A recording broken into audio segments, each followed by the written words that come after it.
Global star గా అంతర్జాతీయ స్థాయిలో గుర్తింపు పొందిన ప్రియాంక చోప్రా సినీ ప్రస్థానం దక్షిణాది నుండి మొదలైందన్న విషయం చాలా మందికి ఆసక్తిని కలిగిస్తుంది. ఆమె వెండి తెరకు పరిచయమైంది కోలీవుడ్ స్టార్ విజయ్ నటించిన తమిజన్ చిత్రంతోనే. ప్రస్తుతం విజయ్ తమిళనాడు రాజకీయాల్లో కీలక పాత్ర పోషిస్తూ ముఖ్యమంత్రిగా బాధ్యతలు చేపట్టిన ఈ తరుణంలో ప్రియాంక తన తొలి సినిమా హీరో గురించి గతంలో పంచుకున్న జ్ఞాపకాలు సామాజిక మాధ్యమాల్లో మరోసారి చర్చనీయాంశంగా మారాయి.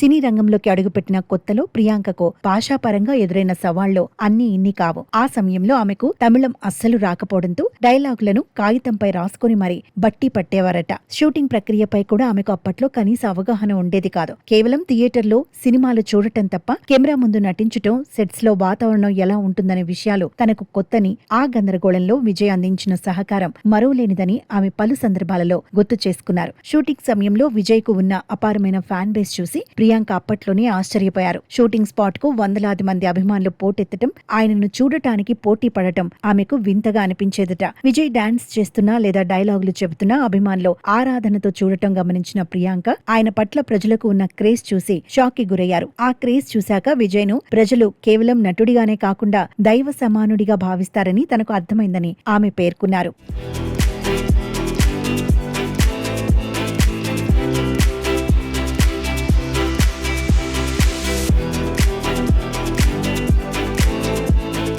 యాక్షన్ డ్రామాగా రూపొందిన తమిజన్ చిత్రం బాక్సాఫీస్ వద్ద మంచి విజయాన్ని సాధించడమే కాకుండా ప్రియాంక చోప్రాకు చిత్ర పరిశ్రమలో ఒక బలమైన పునాదిని వేసింది. ఈ చిత్ర దర్శకుడు మజీద్ కు కూడా ఇది మొదటి సినిమా కావడం విశేషం. ఒక సామాన్య నటిగా ప్రయాణం మొదలుపెట్టి నేడు హాలీవుడ్ వరకు ఎదిగిన ప్రియాంక విజయ ప్రస్థానానికి మూల బిందువు మన విజయ్ సినిమా కావడం గమనార్హం. ప్రస్తుతం ఈ బ్యూటీ రాజమౌళి, మహేష్ బాబు కాంబోలో వస్తున్న వారణాసి చిత్రంతో బిజీగా ఉంది. 2027లో ప్రేక్షకుల ముందుకు రానున్న ఈ చిత్రంపై అంచనాలు ఆకాశాన్ని తాకుతున్నాయి. అటు విజయ్ దళపతి నటించిన చివరి చిత్రం జననాయగన్ సెన్సార్ నిబంధనల కారణంగా విడుదల వాయిదా పడిన విషయం తెలిసిందే. అయితే ఈ సినిమాను మరో 2 వారాల్లో విడుదల చేయనున్నట్లు మేకర్స్ ప్రకటించారు. దీంతో విజయ్ అభిమానులు ఫుల్ ఖుషి అవుతున్నారు.